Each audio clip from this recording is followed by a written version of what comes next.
security in Nigeria and beyond. It's the midweek edition of the program. And you know who our guest is. First off, my name is Mr. C. Very glad to have you join us this morning.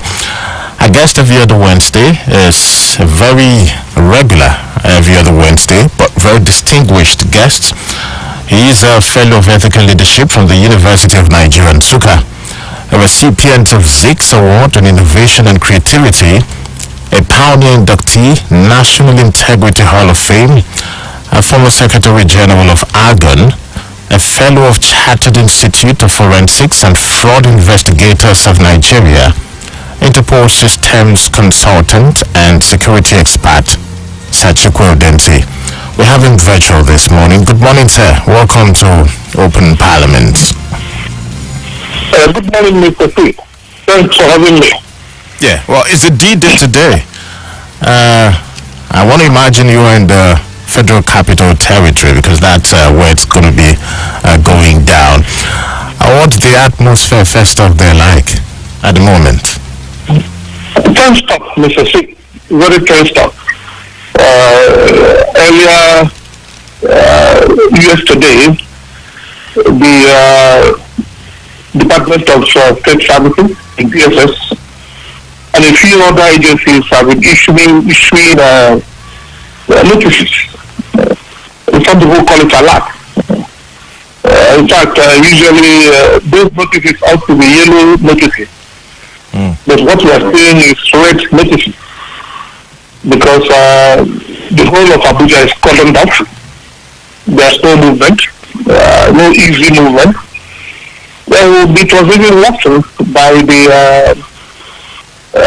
notice released by the registrar's office, the appeal court registrar, to the effect that even employees of the Federal High Court were asked not to come to work, except for those whose jobs are relevant for the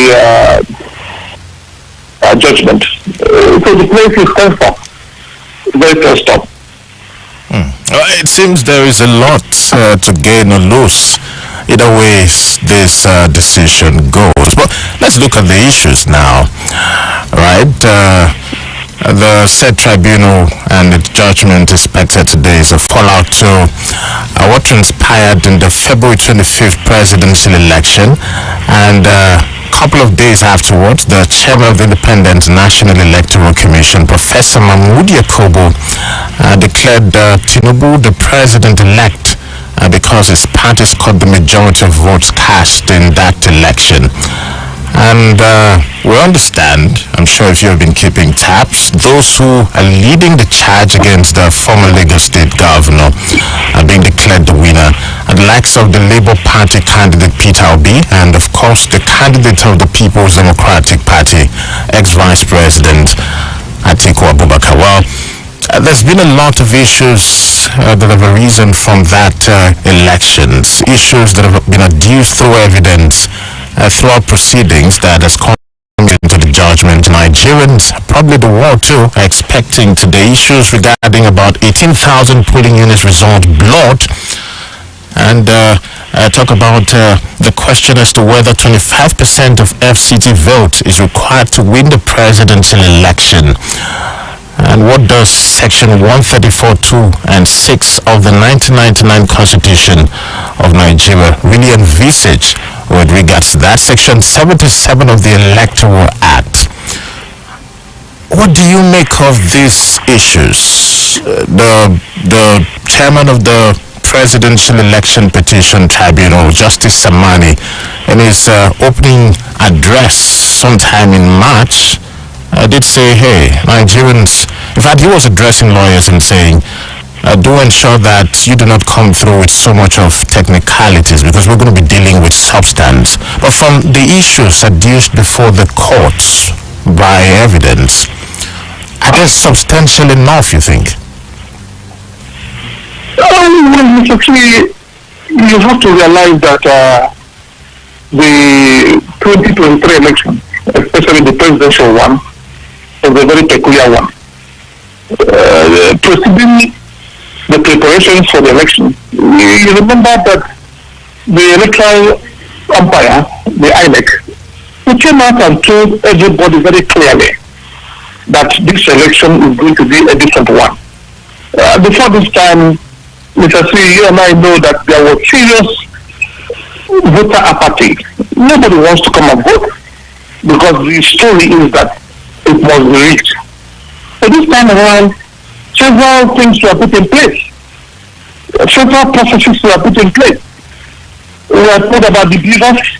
We talked about the incorruptibility of the beavers. That it cannot be corrupted. We are told that this is not business as usual. There, Mr. C, you saw the surge, the massive surge of people.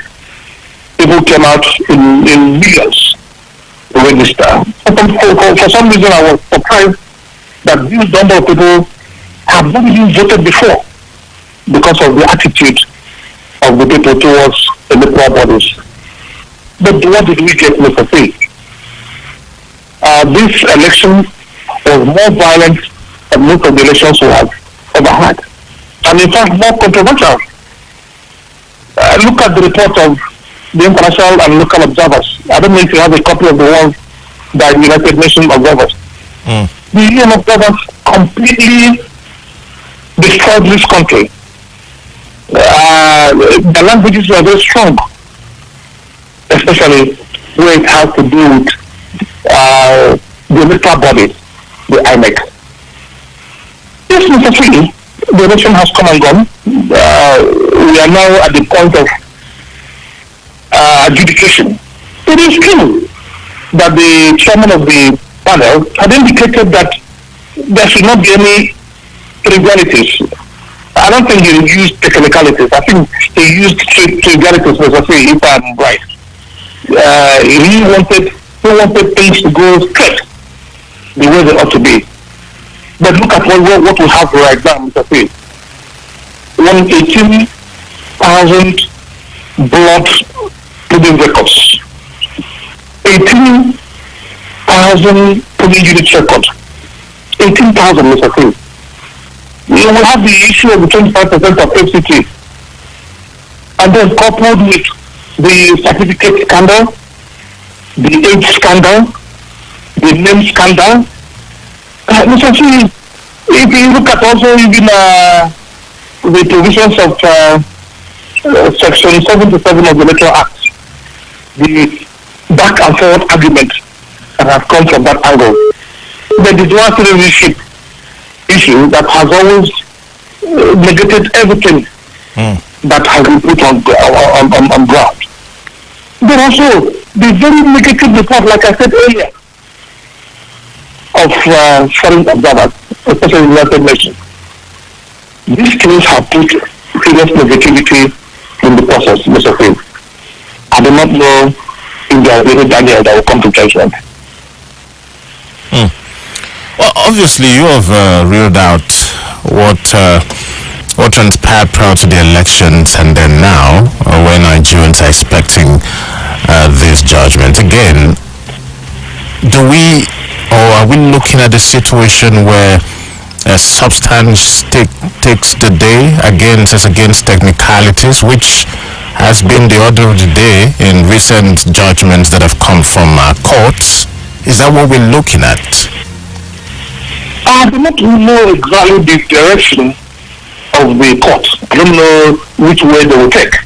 Whichever way they take, you don't forget we still have one more step to go, and that is the Supreme Court. But I'm always very concerned, Mr. P, that our laws are not dynamic. Our laws are not changing. Look at the problems that have been created from what we have now. Tinubu has been sworn in, declared the president's sworn in. He has nominated ministers. The ministers have been cleared. It's Open Parliament, live on the frequency. Our guest is Interpol Systems consultant and security expert, Chikwe Udensi. We got him off, but we have him back right now. Welcome back, sir. I guess the network. Yes, I guess it's the network. Mr. C, I'm saying that our laws ought to be dynamic. We ought to change the laws as things change. Around the world, Mr. C, the idea of election democratic election is acceptable. But it comes with its arrangement. You make sure you don't swear anybody in until the legal processes are completed. That is what we have in place. Especially where countries where there are legal fireworks like Nigeria, we ought to have that process. Don't swear anybody in until you complete the process. That will save us this headache we have right now. Tinubu has been sworn in as president. He has nominated ministers. Ministers have been sworn in and are signed portfolios. He has resolved all the boards. He has appointed heads of security agencies. Heads of parastatals, CBN, other parastatals have been appointed. Now we are adjudicating as to whether his presidency is legitimate or not. We would have saved ourselves this headache, Mr. Steve. Enormous headache. And this is where people have written severally. In fact, it was even suggested by the international community that we should have our laws in such a way that make sure you take the legal process to its conclusion before people are sworn in. The governors are sworn in, the president is sworn in, and there is total dysfunctionality of the governance system. Yeah. What do you do in that perspective? What do you do in that regard? To the concern. Very serious concern of so many people, Mr. Steve. Yeah, I would like to ask you what impacts you think this decision would make on subsequent decisions. I mean, we have petitions, governorship petitions all across the states of the Federation, about 25 of them being expected in subsequent days. What what significance do you think the decision, the verdicts expected today would make on those? But let's look at transparency. Just on Monday, the Chief Registrar of the Court of Appeal Headquarters, Umar Bangari, well, he stated that the tribunal verdict would be aired live on television today. I'm sure if you've been following, for those of you who are already on your TV set, you can see that some TV stations are ready to cover that live. And they said this was to promote transparency and openness. A question about why did the tribunal refuse at the initial instance this said televised proceedings? Why now, when we're talking about expecting the judgment? It's a massive insult to the intelligence of the nation. It's a massive insult to honesty and genuineness of purpose for you to tell us that you rejected the televising of the process for which your judgment was arrived at. I remember very clearly, Mr. C, there is a very big argument as to whether the process, the proceedings in the court should be televised. Mr. C, those who filed this would say for transparency, for honesty of purpose, for clarity, for the country to see that the thing is done in open light, let it be televised. The court said that they are not running a campaign arrangement. Therefore, it is not going to be televised.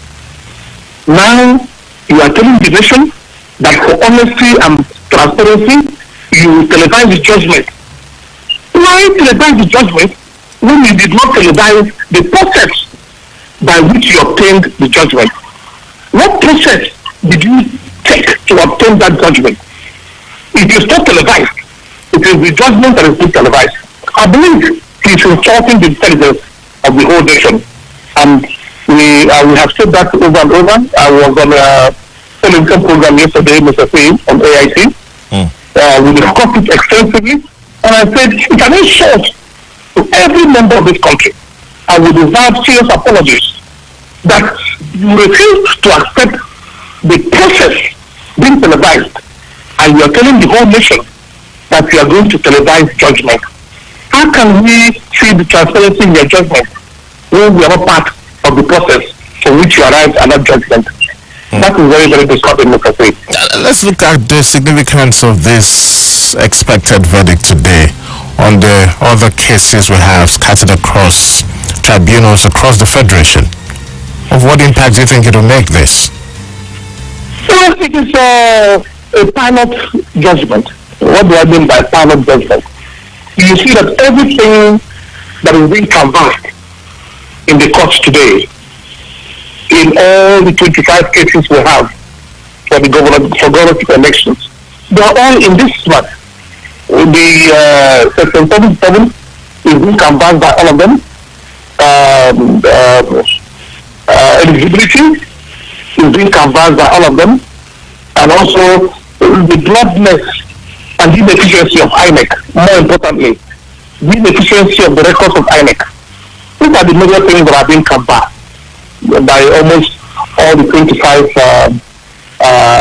tribunals that are currently going on in the country. So, if these are being canvassed by the 25 existing tribunals, it will be a neat arrangement, because we're talking about appeal court.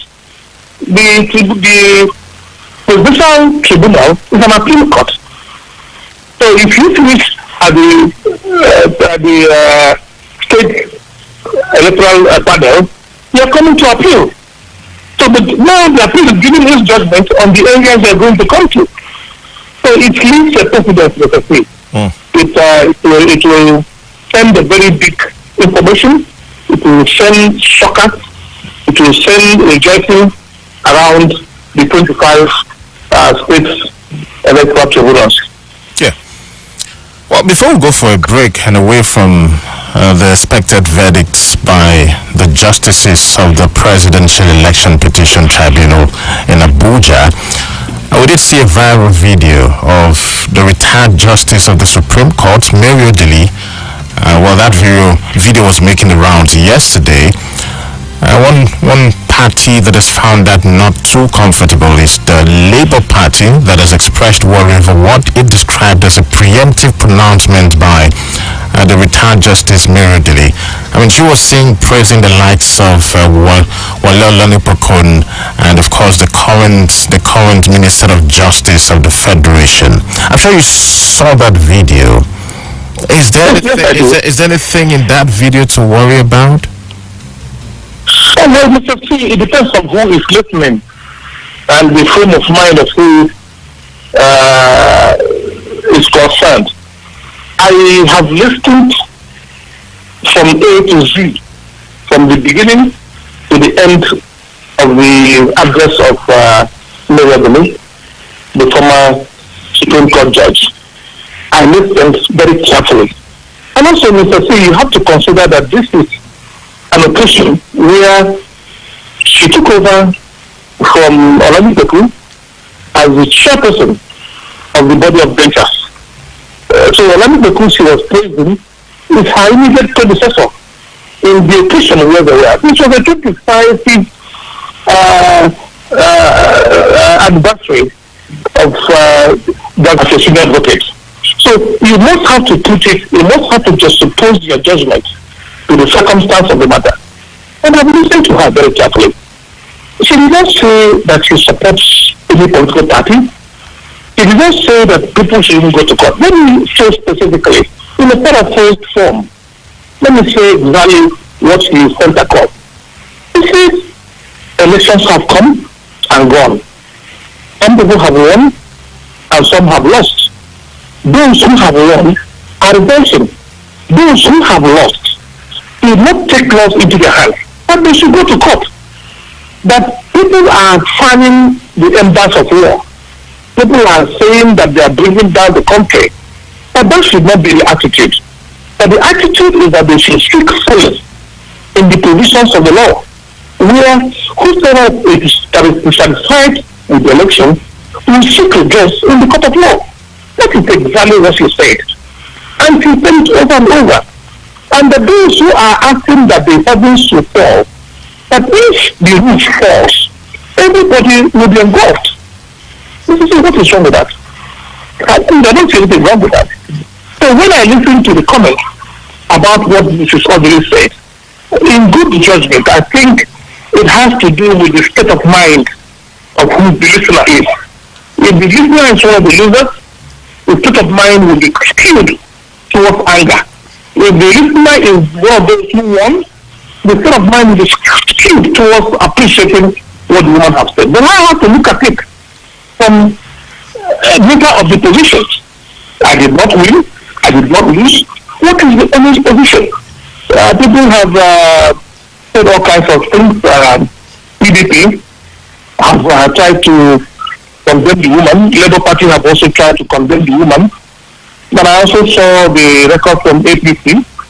The APC said the woman was right in what she was saying. So you can see, it depends on who you ask. As for me, the truth remains that if you just suppose, if you put side by side the circumstance and what she said, she has not said anything wrong. And I support her in all qualifications.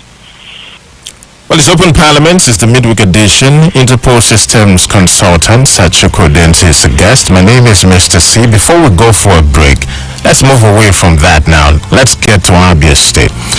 We'll talk about the first 100 days in office of the governor, Dr. Alex Oti. But just last week, Thursday, the governor directed the disengagement of all civil servants employed in the state from January till date. Well, the directive was contained in a memo addressed to all heads of parastatals, ministries, departments and agencies, and signed by the state head of service, talking about Joy Maduka. Well, the head of service explained that the decision followed an ongoing reorganization in the state public service and was in line with the provision of the Abia State Public Service rules as well. If you were keeping tabs, you recall that an initial memo released by the head of service had indicated that those affected by the disengagement were civil servants employed from December 2022 till date. But in an updated memo, she clarified that only civil servants employed from January to date were disengaged by the governor. You've heard that story, sir. What do you make of that? It elicited reaction, the likes of the People's Democratic Party through its acting publicity secretary, Ibrahim Rama. I said, hey, with the economic challenges being faced by citizens, the timing of that decision by the governor is totally off it. But the governor is saying, hey, we are doing reorganization, and probably due process was not followed in engaging those workers. Your take on this, sir? Yes, I not only listened to it, I had to call a few people in government and also call a few people in opposition to find out exactly what the position is. The government has the powers to hire and fire, but the governor is at liberty to hire and fire. And I also looked at the quotes, the citations of the government, the reasons and the areas that they cited in making that decision. They talked about the section 02801 and 02803. That's the two areas that were quoted. I decided to make inquiries to find out what these areas say, so as to justify what government decided in doing in this process. Because this is the Federal Public Service Rule, which has been domesticated by most state government. It says that the state government can either disqualify or terminate the service of an employee for what it is called lack of efficient service. They say lack of efficient service. And I went to see what does efficient service mean. What does the lack of efficient service mean? It simply means that if somebody is employed for a job for which he is not qualified, he is not properly suited for example, if the office is meant for a medical doctor and you go to employ a lawyer, though a lawyer is well read, but is not qualified for that purpose for which that office is meant for. So maybe the age bracket for which that job is meant for is maybe between 20 to 25 or maybe between 20 to 35, and then you are employing somebody that is more than 50 years old. Because we also saw some areas of not being efficiently qualified for that side. For example, if one is being employed as a janitor, Mr. C, I mean, to take care of public toilets or maybe personal toilets. If they are employed to take care of toilets, it will be wrong to employ a male staff to take care of female toilets, or maybe vice versa, employ a female staff to take care of male toilets. This is where you have this disjointment in employment. You can see, is that what we have right now?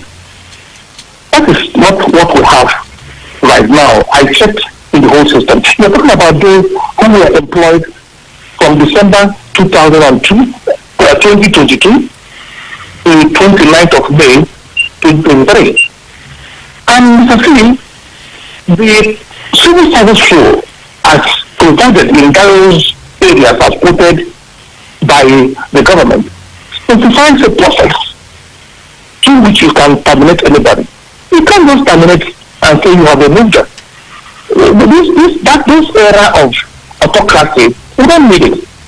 What we need is some democratic process of taking proper steps in doing things. Even when you want to terminate anybody, you cannot terminate a group. They should be terminated independently based on their disqualifications. You cannot say everybody employed within this period have been terminated in whole. They were not employed in whole. They were employed individually. Every employment is a contract between the independent person, individual person, and government. And if you are terminating, the conditions for which you have employed him and for the qualifications for which you have employed him, it are variant for which you have employed the next one online. Yeah. So that is where we have a problem. I have a comment. I have a reaction from the media advisor on publicity, media and publicity to the governor, Ferdinand Ekoma, where he confirmed the disengagement of the civil servants. But he had something to say. I would bring it after the break. We got to go for a break right now. It's Open Parliament. It's live on the frequency. Our guest is still here. Let's do that break. When we return, we'll have a reaction from him. So stay with us.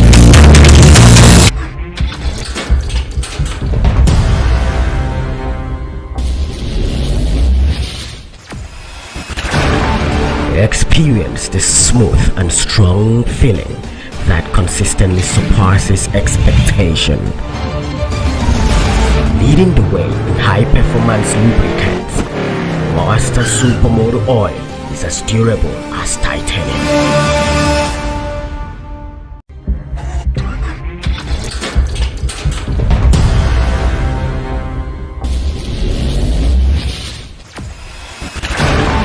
Experience the smooth and strong feeling that consistently surpasses expectation.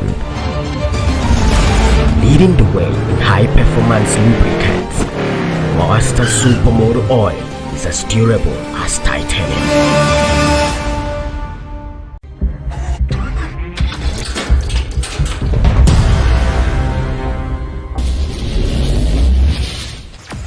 Frequency Interpol Systems Consultant Chikwe Udensi, a guest virtually this morning. My name is Mr. C. Well, it's about the disengagement of workers employed. December 2022, well, that was the initial memo until it was readjusted to read January this year to about later part of May. So there was a reaction when probed by the media advisor to the governor, talking about the special advisor to the governor on media and publicity, Mr. Ferdinand Ekoma. When he was asked, he said the affected civil servants were disengaged because they were hired for political expediency by the immediate past administration. A quote, he said they were not given any employment letter, there was no job description, and they were not paid. And they were just hired and put in the register. Most of them had been waiting and standing by. So what the government did was to let them understand that ab initio they were not employed. What's your take on that, sir? Well, essentially, there are two different things. What the notice says, that those who were employed, and what the record is saying that they were not employed in the first instance. So there's a variance between what the media aid is saying and from what the letter says. The letter says those who were employed from December 2022 to 2023 had been disengaged. So what it means that there was a process of engagement. You cannot disengage who you did not employ. So if the story is that they were not employed in the first place, you don't need to bother yourself. If there was no letter of employment and they were not paid salaries, then why are you bothering yourself? The government ought not to bother itself because they were not engaged in the first place. So what the letter is saying is different from what the media is saying. Mr. Fee, the laws are very clear. The laws are very simple. Government is a continuum. If any government engages anybody in service, the subsequent government can disengage. There is a process in that disengagement. You cannot just terminate the person and give fraudulent reasons, because what I'm hearing now sounds fraudulent. It does not sound honest. The letter says that those who were employed have been disengaged. And now we are being told that we are not employed in the first instance. There was no letter of employment, they were not giving salaries, or they were not paid salaries. If they were not employed, not paid salaries, what is your business? Leave them alone. But if they were employed and you want to disengage them, that's a process, Mr. Fee. You must have to take that process as provided by our laws. Section 02803 provides very clearly, even 81 provides that one, you must give one most motives. I must give reasons for disengagement. You must also pay transport. With the leave allowances, you must pay. These are the provisions that are very clear. In fact, 03 provides where they are pensionable and they are eligible to their pension. You must also provide those. But I know in this instance, they are not pensionable and they cannot be provided pension. So, if government is saying that these gentlemen, they are not employed by them, they will receive letters of employment, they will not receive salaries, then what is the government business in disengaging who is not employed and is not paid salaries? I don't believe that story, Mr. Smith. Okay, well, today makes it 100 days in office of Dr. Alex Otti, ever since his inauguration on May 29th. It's been the usual practice for some reason that 100 days is somehow marked, and then some persons will see that as a very good opportunity to assess the head start of any administration whatsoever. Is there anything to assess, you think, or is it too early to assess how far, how well, as it were, the administration of Dr. Alex Otti has started? Well, I had said it earlier. If you remember what I said the last open parliament session, I said very clearly that you can't judge Alex Otti on a 100-day arrangement. It is not possible. Alex Otti is inheriting massive rocks from 3 successive governments, not just one. When people mention the Chikwe Udensi, giving the impression that was where the rocks started, I disagree with them. The rocks started in 1999. So we have 3 governments that created enormous rocks. Very disheartening government. And they did not take the welfare of the people into consideration. They are very selfish, and the commonwealth of the people, we are squandered on the platter of friendship and patronage to party men. That is what these 3 governments did. We don't see anything meaningful, especially if you compare what they did in Niger State with what our neighbors have done with less revenue accruable to them. So that's what I'm saying. you can't effectively justify or try to make proper justification that elected have been in government for 100 days. He is busy sorting out rocks. He is busy sorting out dysfunctionality that has been created by three governments, three successive governments. So you can't, when others are doing 100 days in office, for states where things work very properly, you cannot expect it to do the 100 days in that same format. But if you ask me, Mr. Phil, the next have started very well. We have started very well. He's doing very, very well in terms of provisions of infrastructure and cleaning the rocks that was left behind for him. However, we have also seen a few irregularities by the government. Those ones who try to keep at abeyance until after 2 years, they will see the character of the government. When we understand the character of his government, when one or two mistakes can be understandable, so when it becomes consistent, it becomes the character of the government. And that is where we shall make our judgment. We can't make our judgment based on one or two mistakes of government. We can make our judgment based on the consistent performance of the government. 100 days is not enough. We need at least 2 years to be able to find out what we have done and done so far. Okay, let's do the phone lines now. Here are the phone lines: 0816-111-5955, 0701-651-4107. Again, it's 0816-111-5955 or 0701-651-4107. 1 minute 30 seconds. We have a first caller. Good morning. Good morning, Mr. Good morning to you. My name is Pastor from Chikwe. Your name is what? Chikwe Udensi. Welcome. Chikwe Udensi, good morning. Good morning, sir. I want to Chikwe Udensi, I disagree with you on alleged civil servant that's Otis Act. You see, sir, this paper was nearly 2-3 months for the election. The president they come and go to the media head of OT for shouting. If you throw the back door, even if you already disagrees. Your network is not very straight. If you could call us back, probably with a better reception, we really appreciate. Hello? Is it? Go ahead, let's see. Is it okay? Go ahead, let's see. Go ahead, let's see. Hear me? It's okay. What I was saying, Canada come out was good.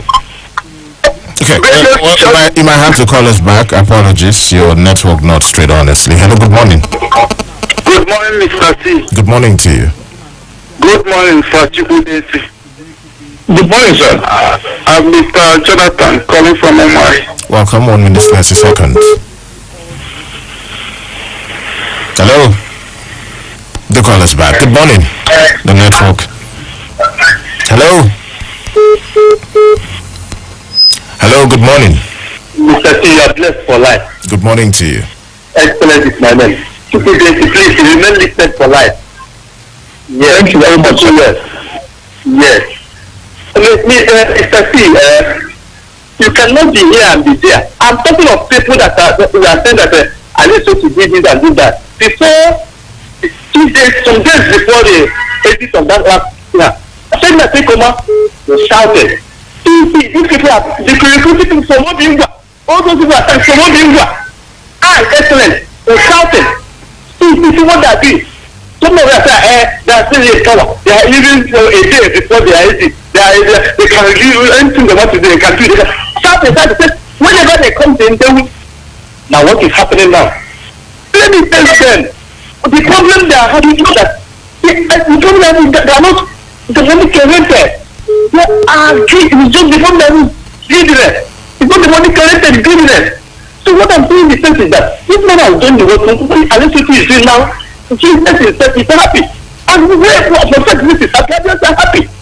Yes, I mean, see, I'm telling you what I'm. Yeah. So the thing is that this guy is there now to sanitize pattern. That is saying today. It's supposed to it's supposed to be celebrated. But we're not celebrating. It's only that I inherited 50 billion.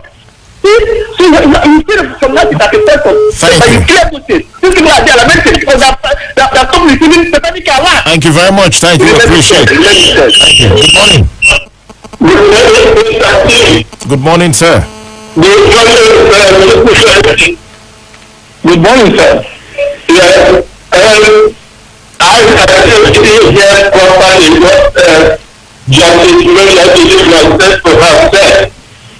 But part of the report was that she went ahead to pay Olani as being an expert in election petition matters.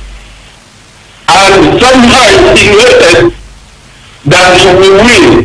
I think that is the ground many people think that her remarks were somehow biased. You didn't mention that aspect. On the other aspect that you mentioned, I agree with you. But if she gets up to raise a particular agency guide or a question, I think there is something more to it. I don't know what you will have to say. On the issue of advocacy, I agree with you about 80%. What the government did was just an announcement that some category of people that have senior man for 10 years. That does not stop them from taking the necessary official steps to do that, because if the room was coming like about 100 people have been laid off individually, there will be more. So the government is going to make an announcement. He said we do this. This will be the consequence. I'm sure you know what happened in the River State when we was employing 100,000 people within the election period. You cannot say that to be a correct employment. Thank you. I agree with the state government on this show, the case of employment between January and now. But I agree with you that proper steps should be taken officially. Thank you. Thank you. Thank you. Because they are still other people that are in Thank you very much, sir. Thank you. Hello, good morning. God bless you. Good morning, Mr. C, and our leader in the state in the house. Good morning. Concerning what will happen, my name is Pastor Albert Chikwe, calling from Mama Barikwana precisely. Welcome. God is supreme in everything. He knows the beginning, he knows the ending. The only thing is that it's unfortunate that this after 2015, the Nigerian democracy is not what it used to be. Actually, we were developing, moving towards the permanent site. But unfortunately, that dream that God started with Jonathan's administration and the Obasanjo administration were stopped. But I believe God, He knows how to revive the economy. He knows how to revive the state. Then concerning the Abia workers, when people are talking about the current workers that were maybe retrenched or whatever, whichever grammatical expression that was used, let me also remind you, because I would love you to also advocate, because some of them have been advocating. Nobody speaks for them. In 2018, there was an advert. That one followed due process of recruitment in local government service commission, which that exam, some of them took exam in Aba, some took at Idek High School, some took at Abia North, Abia Central, and Abia South. Thereafter, after the result came out, they went for interview. After interview, they came for documentation. This thing happened in 2018, which finally they were recruited, appointments were given to them. They sat for 2 years before, I think they were at the stage of collecting their confirmation letters. And they were paid. They were in the payroll. They started receiving salary for complete 1 year. Then between 2021 and 2022, I don't know what happened in the local government service commission, which made the then ex-force governors to suspend them and then call for screening to know the exact workforce. So it was on that process that screening was going on before the governor left, before the PDP administration left now. So please, those who should be reinstated because they are already in the payroll. They are taking their money, they will fall through all the processes. So your point is made. Advocate for them, they are crying. Thank God you. bless you. Thank you. Hello, good morning. Mr. C. Good morning to you. Yeah. Good morning, our guest in the house, Mr. Chikwe Udensi. Good morning, sir. He is Lawman, the prophet for Bokumwan. Welcome. Let me just take up on the judiciary. Judiciary, me as a person, as a single Nigerian, I will tell you again because of the antecedent. So, what we decide to judge today is left for that person and his God to judge him because posterity will always judge. Now, I want to let us know, coming to 100 days in office, I'm one of the people, we pressure them to satisfy us, we pressure them to satisfy the media, we pressure them to do something. Sometimes they do it haphazardly. So let us always give them up to 2 years, 3 years, before we start assisting a government that is out to do things for. When you assist somebody in 100 days, I'm telling you, you cannot, because it is very hard to predict the temper of a chick still in the egg. So I don't want, let us not be pressuring them. That's the area I'm going. Thank you. Thank you. Let's do this as the last. Good morning. Hello, Mr. C. Good morning. Good morning to you. Mr. Chikwe Udensi, good morning, sir. Good morning, sir. Mr. C, my name is Ifeanyi. I'm calling from Umaya here. Welcome. Please do 1 minute. All right, I will. Please, what I want to say about the judiciary, there's a song in this our Igbo side that says, Onye Ikpe Manama, Ifeanyi Sreala, Onye Ikpe, Uwe, Obi Onu, every judiciary, should open here or her door of judgment open. Yes, they're coming to other states. Ferdinand Ekoma was saying about this employing of people. Honestly, he's not a good one. He's not a good one. Like, he played in that very time. He's very bad. So I support the governor for doing that. Thank you and God bless you and bless Adam. Thanks for being brief. Thank you very much, and for your who came through.